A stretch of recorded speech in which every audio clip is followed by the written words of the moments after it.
Healing emotional trauma from shadow and love? What? Welcome to the Joyous Expansion Podcast. I'm your host, Brett Dupree, scouring the globe to bring you stories of courage, passion, and resilience. If I could sum up this podcast into one word, I would use empathy. Now let's get inspired. Welcome to the Joyous Expansion Podcast. I am your host, Brett Dupree, your Joyous Expansion Life Coach, here today to pump you up with inspiration, motivation, and a little bit of love. Today, I am talking to Alicia Sunflower, a wonderful person that I met a few months ago, I believe, maybe less than a year, maybe more than a year. Time is relative, and sometimes when you're up to the age of 40, it's hard to remember how long time lasts sometimes. Did that happen a year ago? That happened 5 years ago? I don't know. Not always. So what has been happening in my life since last week? Well, this is the third podcast in a row. So yay me, celebrating getting back on track, feeling good, feeling fine. Therapy is interesting. So far, my therapist does a lot more talking than I do. So there's that. But giving me things to try, nothing I haven't tried before. However, I'm hoping to be paying an individual and talking to a professional will help me keep on track with these little things. She suggested make a calendar of 30 days and putting 5 things of self-love and checking it off and using that as a way to help keep me on track, which I think is a good idea if I continue to do it. I love starting things. That's one of my favorite things in the world, but continuing things, especially when I'm not doing good, such as my budget. Honestly, I haven't budgeted in a month and a half. I set my budget up for February and didn't even look at it through all of February, which is not good because I went way over my goal this year of not utilizing. I'm going to have Capital One, the ultimate online where you just get $1,000 of credit. So when you go over, there's no over fees. You just pay credit charges. So that might be at most $2, maybe $3 a month for going over instead of back in the old days when I went over once and then accidentally bought something that was 64 cents. And because I went under and then bought something that was 64 cents, that cost me $70 I didn't have, which is the most fun. That's the one thing I learned about being broke is that it is heck of expensive. Everything just costs more. But at the same time, not following the budget, that does not bring me joy. But when I get behind, the part of me just doesn't want to look at it, doesn't want to deal with it. It's all about making excuses. It's why I want to go to this therapist, so I stop making excuses, so I stop the cycles that I go through.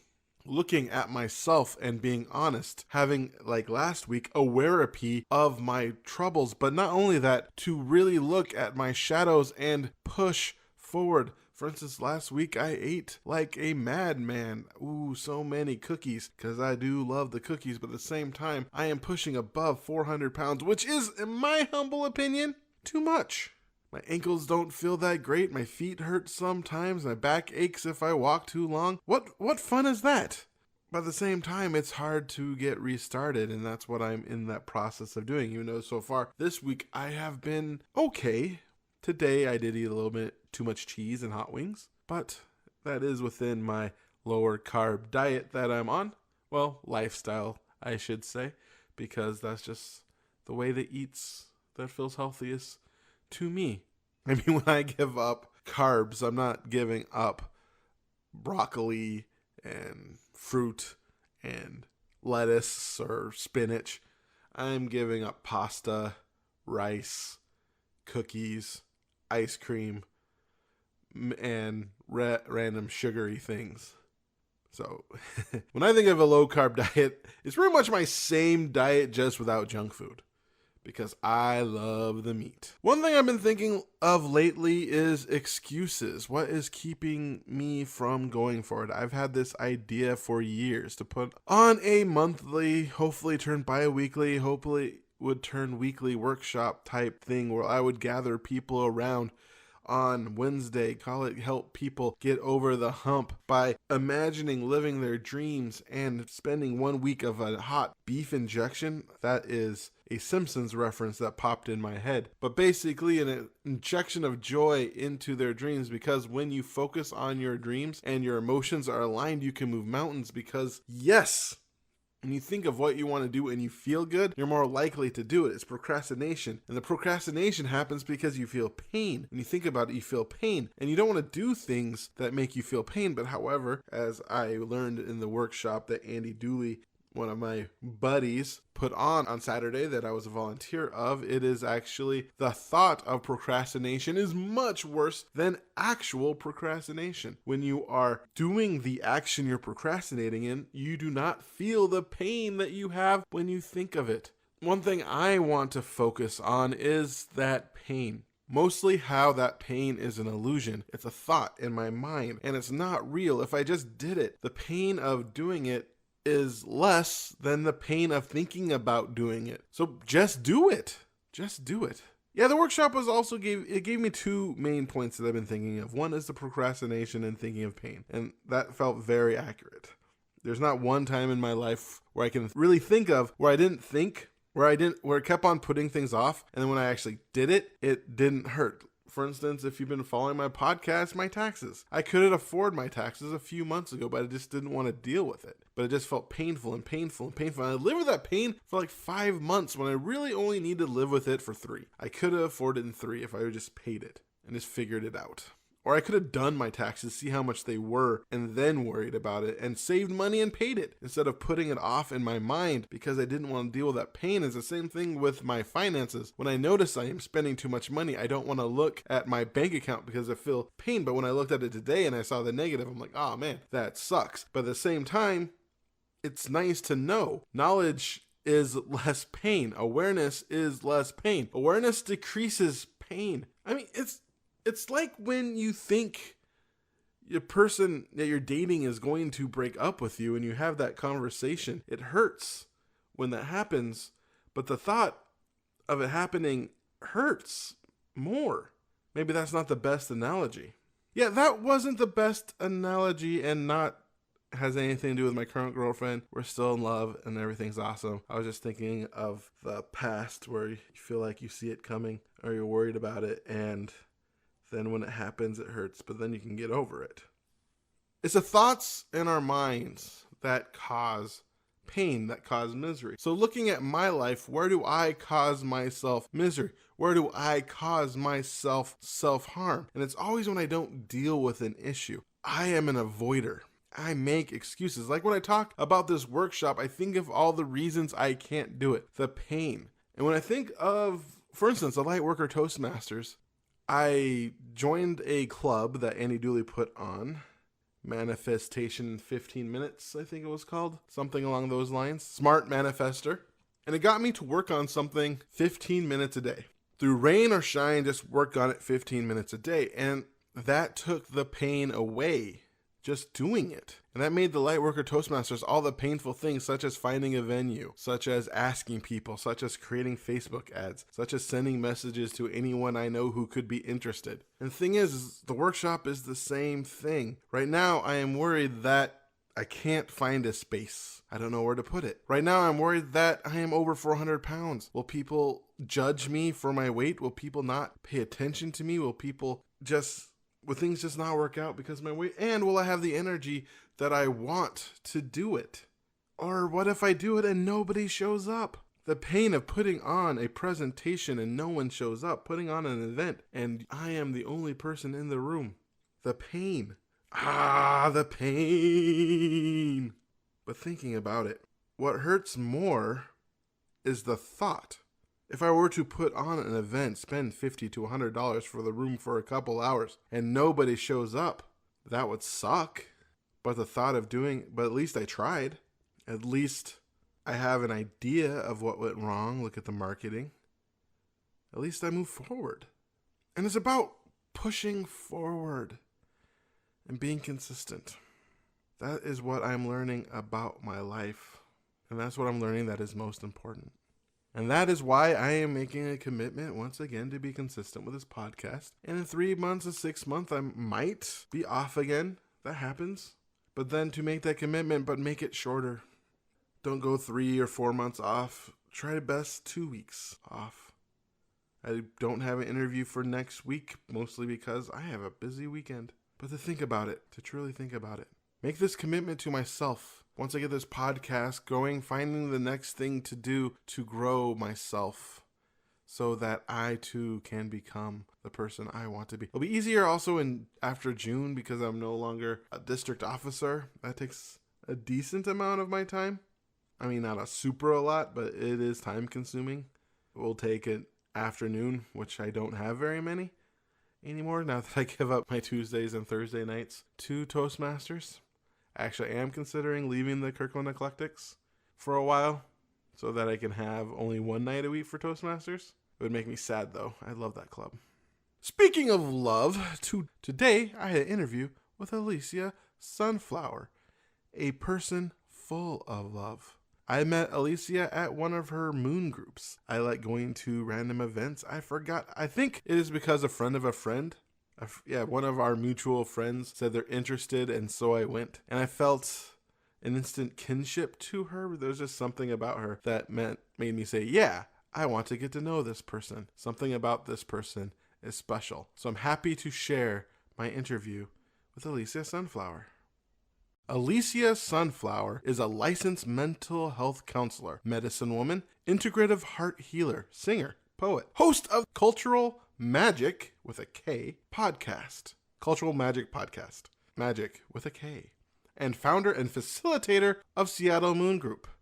Alicia is passionate about the spiritual cultural revolution that is taking place around the world and being a part of that change. Her goal is to be her medicine in all that she does and use her skills and talents to help with awakening of consciousness on Earth. She specializes in healing emotional trauma and integrating mystic Earth-based spirituality into her professional healing services and art. I am honored to present to you my interview with Alicia Sunflower. Hello, Alicia Sunflower. Welcome to my podcast. Hey, Brett. Thanks for having me on. I met you at one of your moon groups, I believe. Yes. That was officially the first time I was at a moon group. Those were so cool. I really like your meditations and stuff you put there. Oh, thank you so much. Yeah, it's been a lot of fun and a really great growing experience and very fulfilling to have moon group and to get to practice my ceremony leading skills and meditations and all of that stuff. It's definitely a blessing in my life. Cool beans. Well, it says on the thing you sent me, bio, that's the word I'm looking for, that you are a licensed mental health counselor, medicine woman, integrative heart healer, singer, and a poet. And you have your own podcast and your moon group. Heck yes. All of that is true. That is so many things.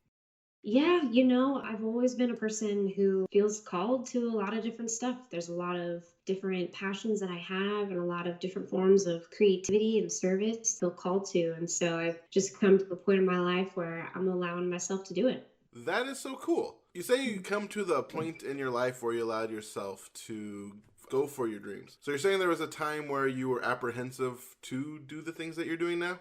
Definitely. Yeah, I've definitely been on a long journey of healing and awakening and of showing up as myself authentically in the world. When I was a child, I went through a lot of abuse and trauma and didn't really understand any of that at the time. What I did understand was I felt really bad and I didn't feel safe in the world and I didn't feel like it was okay to be myself. I also felt pretty weird because a lot of the ways I was thinking about things and feeling about things I didn't see reflected around me. So I kind of just hid in plain sight a lot, tried to be what other people wanted me to be. Through my process of really coming to terms with facing the truth of the abuse and trauma that I experienced, everything shifted in my life and I suddenly found myself healing from my depression and anxiety in ways that I never had, and also really coming into self-love. As I have been learning to love myself and falling in love with myself, I realize I'm great and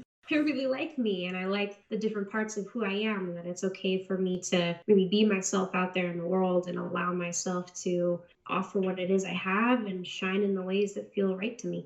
That is so cool. One thing that I like to talk to about my listeners, or my listeners, the people I'm talking to, is the idea of empathy, listening to someone's story so they can see themselves within them. So I'm Mm. wondering for you, how did your depression and anxiety look like?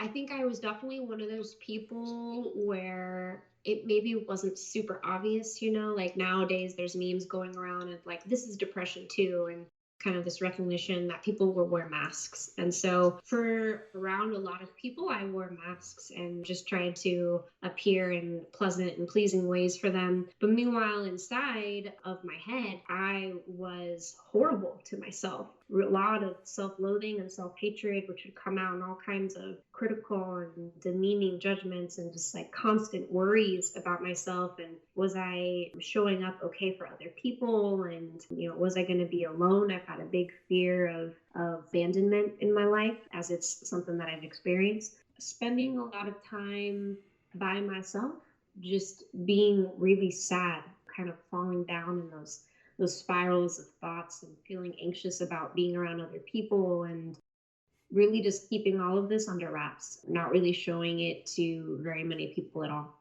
The interesting part of that is I resonate a lot with that, as I also had those feelings of abandonment. And the way I dealt with it was actually to shut my emotions down. If I had no emotions, Mm-hmm. then I could no longer be hurt. What were some of your defense mechanisms?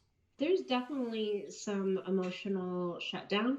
I have a pretty strong intellectual, analytical mind. And so at times it's like, well, I will think about the things. I'm not going to feel about the things. And yeah, I would do things to avoid having to face what was happening inside of me, like being really, really busy. That was definitely a great avoidance strategy. Focusing on other people has been a way that I've avoided dealing and confronting with myself. If I can just be giving to other people and making other people happy, then not only am I like possibly not going to get abandoned, but also I don't have to deal with my own shit. So you're a people pleaser. Oh, yeah. Oh, yeah. For sure. I'm a people pleaser in recovery, hopefully. I've been working on it. It still shows up sometimes, but yeah, that's an old pattern. So it sounded like you had a lot of anxiety and depression. What was or a moment that allowed you to start getting out of it? Well, definitely an accumulation of moments, right? Like it's all of these different micro shifts that lead to this macro shift. But I'll let you know about a few of the things that were really key for me to, in the end, make that macro shift, which was part of my journey was going to grad school to study mental health counseling and getting my master's. It was in the context of grad school that I was learning much more deeply about the psyche, thusly about myself and my emotions and relationships. In the second year of going into grad school, I was also learning mindfulness and started to practice mindfulness meditation every day, and also to learn how to co-lead mindfulness-based cognitive therapy at my internship, which was on the Western Washington University campus working with students. I also learned about a lot more about ethics. And it was actually at that point in my life that I learned for the first time about what consent is and isn't. And having the knowledge of knowing about coercion and then having that resonate, hitting me in the face like a ton of bricks, like, wow, that sounds like so much of my life that I've experienced. And then also having a deeper understanding of my own patterns, how to recognize what anxiety was and depression was.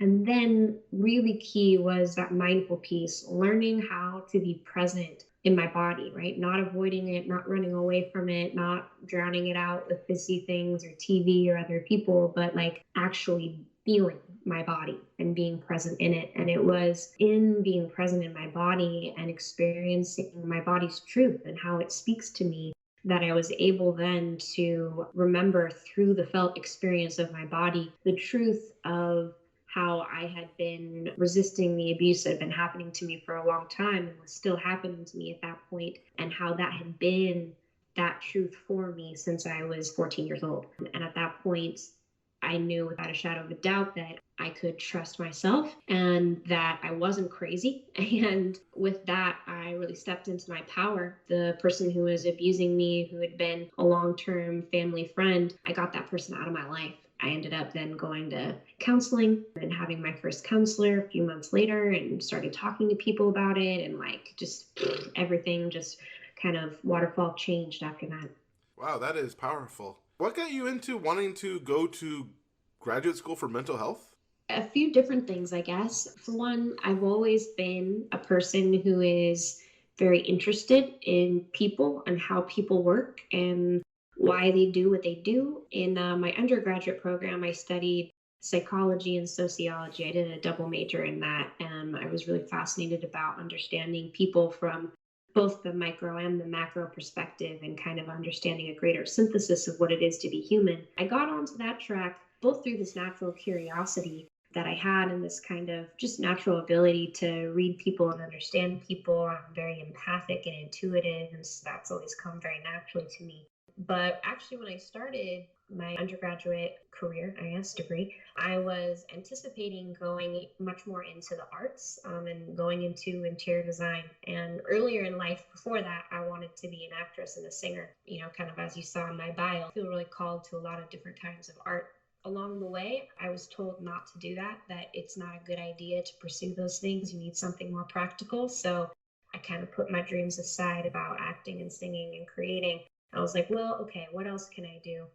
For a while, I thought interior design. And then I decided once I started kind of studying that more out of high school, I'd studied some, but in college, I realized I feel a call to do something much more impactful. I really want to make a difference in people's lives and a difference in the world. So then I decided I'm going to go be a psychologist. Started studying all of that as well. In the end, it seems it was definitely the thing that I was supposed to do because it's become a really important part of my life in terms of my own healing and indeed how I can show up in the world for other people. I like how it sounded like almost negative thing of somebody telling you not to pursue your dreams, and that's rarely fun, but it turned out to lead you to a path that allowed you to be able to actually pursue them from a happier. Yeah, it is kind of funny how it worked out like that. Yeah, because I went to grad school and had this much deeper dive into the psyche and emotions and relationships and into myself and learned all these skills and how to be mindful. I had this really significant turn in my wellness and healing journey with myself that I was able to get to the point where I was embracing all of who I am. And so now counseling is a part of my life. I will always be a counselor. It's a part of my orientation to the world, but so is the artistic parts of me. And I realized I don't have to fit in a box. I don't have to just be this one thing or show up as the typical mental health counselor. I can do counseling. I can still pursue my art as well. Then as I've continued on this journey, I've discovered all these other parts of me, which I feel called to continue to evolve and develop and share. Can you talk to more about embracing all parts of yourself? Because that sounds very important. Yeah, it does sound pretty important, huh? I mean, it's this kind of this big thing, and like, what does that even really mean to embrace all parts of ourselves? In some ways, that does mean embracing the part of me that wants to be a singer, and more than wants to be a singer, feels called to it. But it also means embracing my shadows, the parts of me that I would rather not address at times, like that aspect of the people pleaser or other kinds of patterns that I have that end up being harmful for me, smoking too much weed, escaping reality in different ways, just as much as embracing the parts of me that feel shiny and bright, like my ability to speak and to write and to sing and to create and to lead. We are all so many things, all of us. We are all, in my understanding, reflections of this all that is, this source that is the entirety of creation. We all have that within us. And so embracing all of who we are is, I think, a journey that's never done. There's always more to learn about who we are. And it's, can I really approach myself with enough compassion and kindness and understanding and acceptance to allow myself to realize the truth of all of the different parts and shades of who I am. That's not a one and done process, like I'm saying. That's an unfolding that happens over time. How do you get over the fear of looking at those dark shadows, your people pleaser, your weed Mhm. smoking person who escapes through weed? You know, the interesting thing about shadow work, and this came to me kind of early on as I didn't know at the time that that's what I was doing, this term that we use called shadow work. But when I was initially beginning to face kind of the true reality of the trauma and abuse and family dynamics that I had grown up in, and doing that shadow work, what I found was more of my own light. And that is the trick. With the more we can turn towards those shadows, those parts that don't feel good or we would rather not look at and see, the more of our light we inevitably find. And so at this point, I've learned this lesson enough times to trust that it is in facing my shadows that I will find my next best version of myself. Wow, that sounds amazing. Way to go. Thank you. Yeah, it's I feel really grateful for myself and for all of the different people and teachers who have been a part of my path, who have helped me to come to this place. And it's definitely a priority for me in my work, whether that be counseling or doing healing or leading in community or in my art, to help people to understand that this capacity is within them as well, and that we all have this path of alchemy that we can proceed on to become our best and brightest selves. That's beautiful. Talking about alchemy and light, it sounds like this is some sort of spiritual aspect to it. Oh, 100%. Yeah.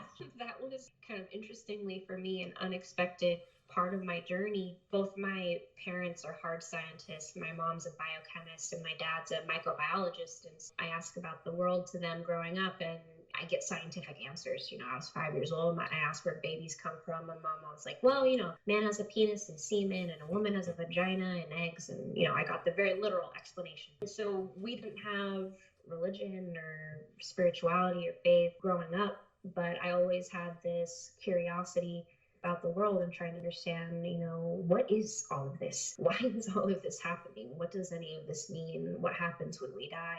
But being in a place of suffering, I didn't really have a lot of hope for something bright within that. But through the path of becoming, more and more I began to open up to spirituality. And it was when I started to face the shadows really head on that spirituality was the thing that held me and pulled me through it.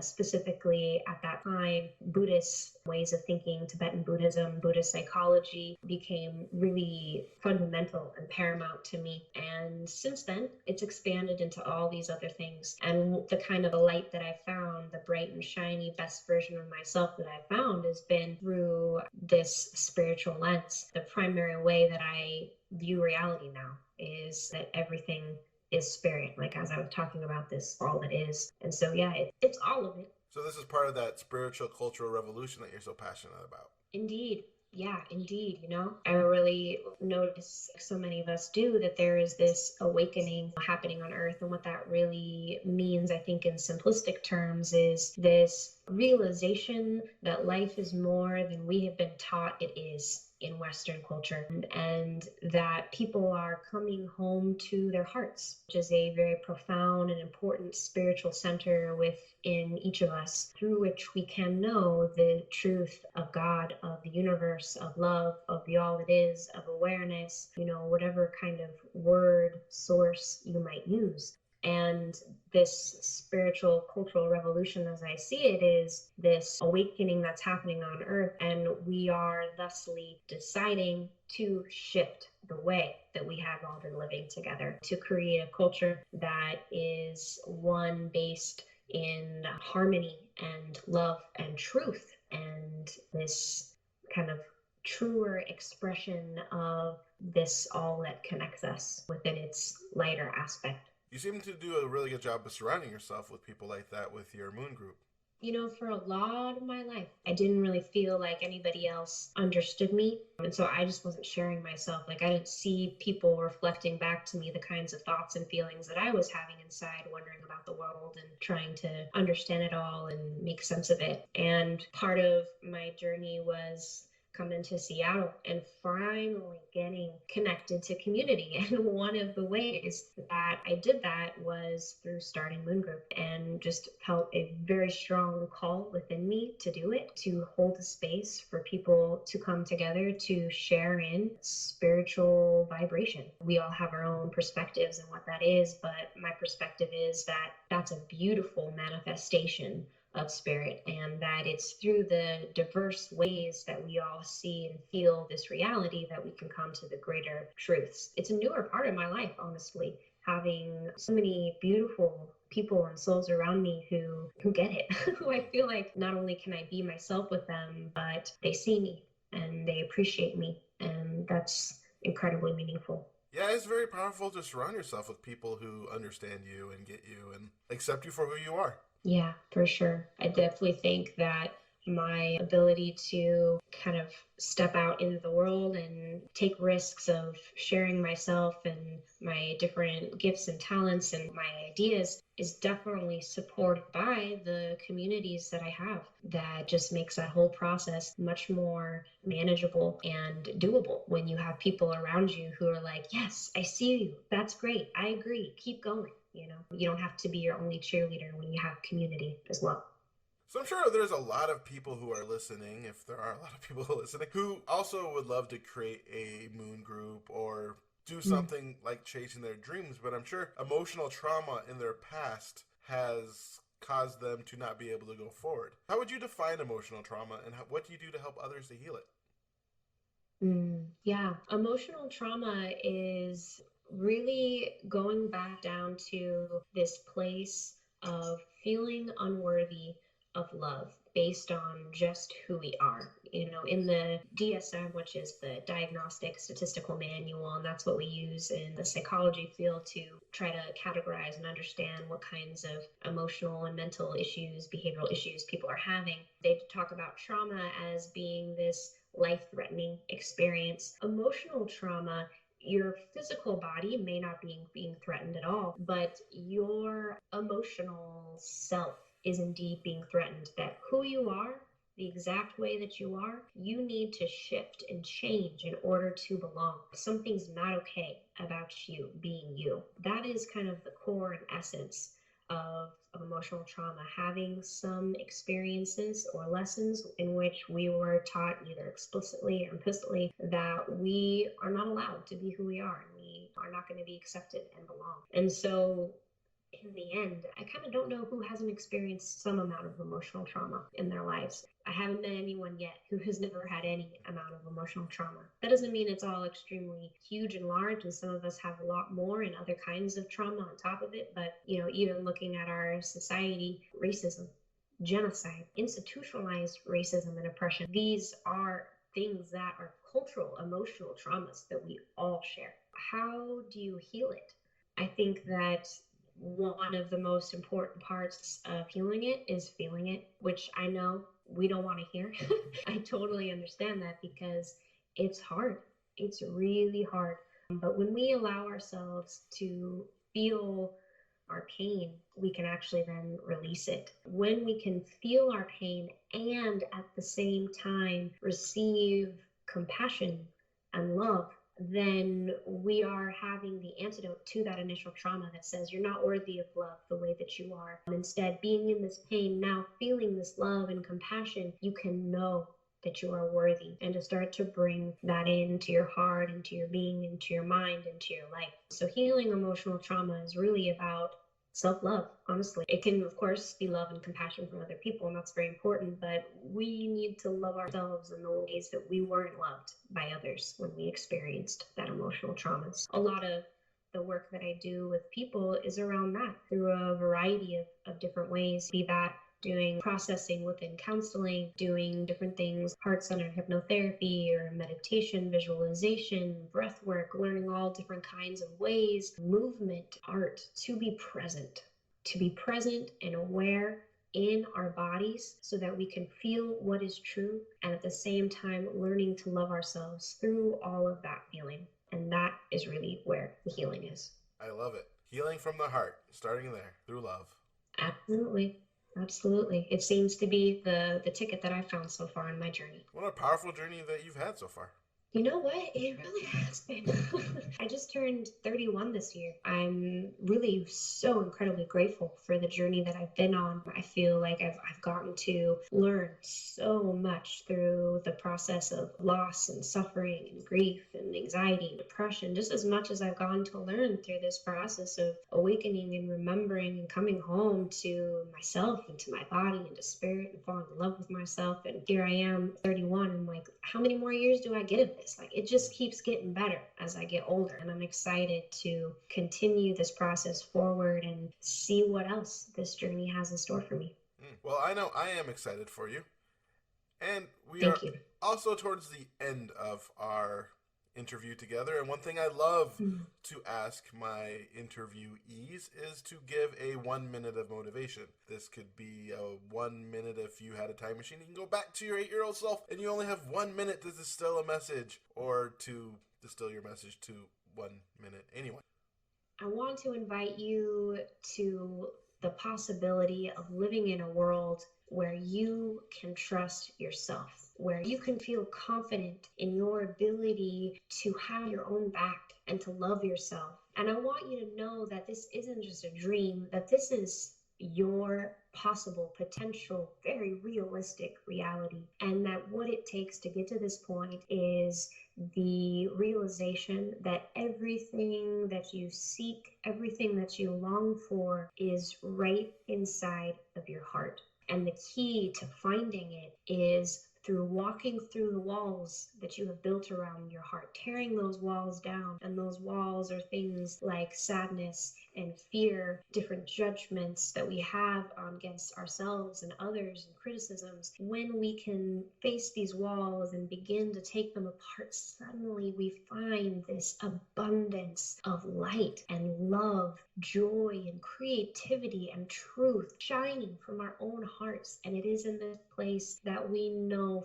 fully the majesty and amazing creation that is our creator, that is this source of everything, that is you. And I invite you to know in each breath, as you breathe in that air, you are breathing in the universe. And as you breathe out, that universe is breathing in you. That you are always in a sacred dance, a sacred lovemaking with the all that is. That you are the all that is. That you're not separate. You're not apart from it. Even when our minds tell us that we are alone, we are truly not. We are always, in fact, at home. All we need to do is come into the present moment and feel it and be with it, and we can know the truth of divinity within ourselves.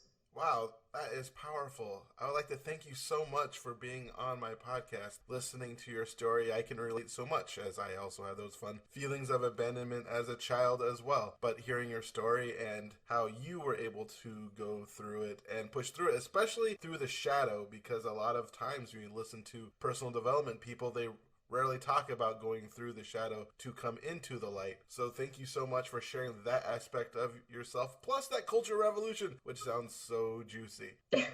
For sure, yeah. It's something that's evolving and unfolding in us every day. And thank you so much for giving me the opportunity to share with you and your listeners. I hope that it resonates and that people continue with some more light and hope in their heart, that they can face those shadows and become their best and brightest self. Awesome. Have a fabulous day. Thank you. You too.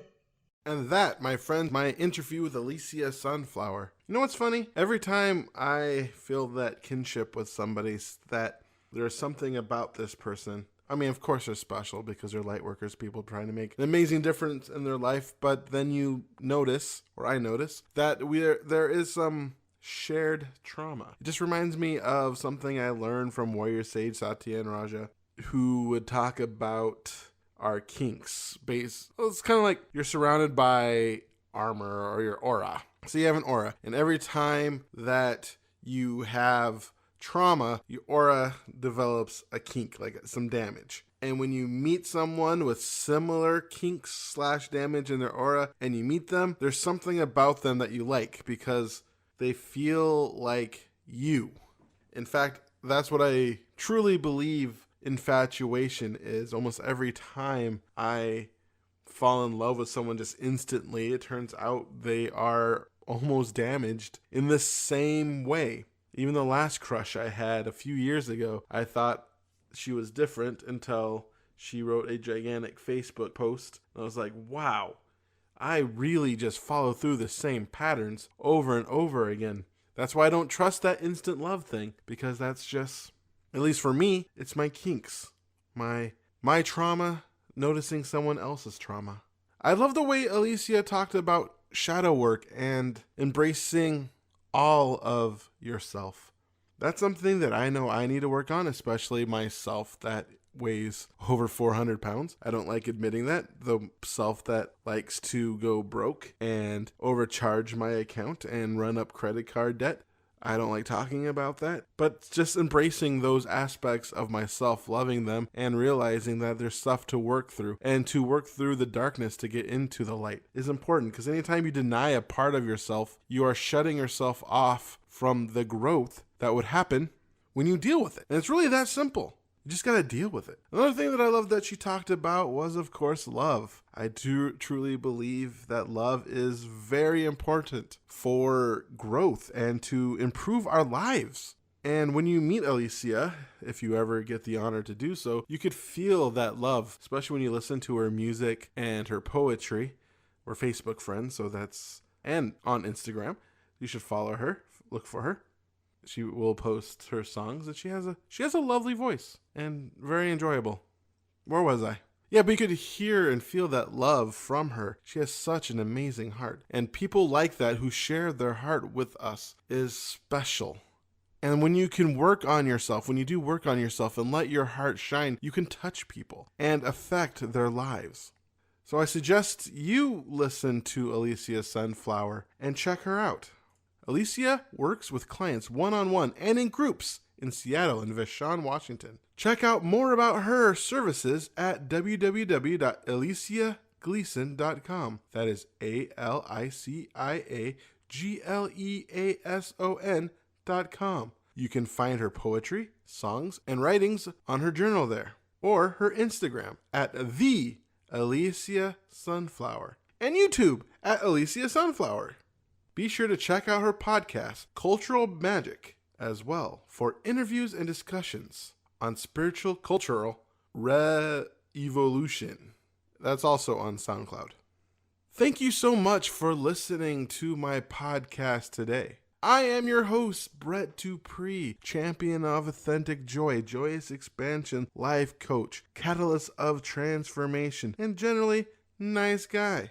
If you have a question that you would like to ask me, send me an email at brettdupree@joyousexpansion.com. That's BRE2TsDUPR2Es at joyousexpansion.com. I read every email, and if you have a question, I may even answer it on the podcast. Check me out at joyousexpansion.com. I have a book also called Joyous Expansion, which is available on Amazon, Barnes & Noble, and even Audible, where you can, if you like my sexy, sexy voice, listen to it on Audible for about 6 hours when I read my book.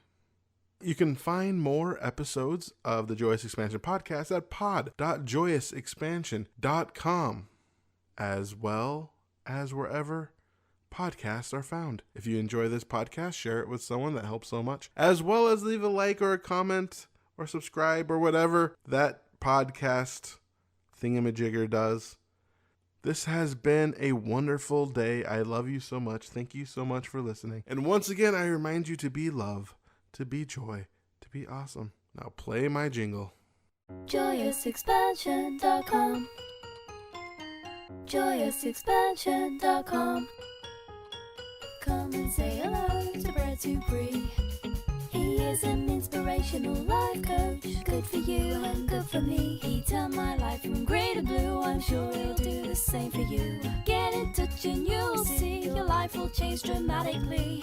JoyousExpansion.com. JoyousExpansion.com. Yeah.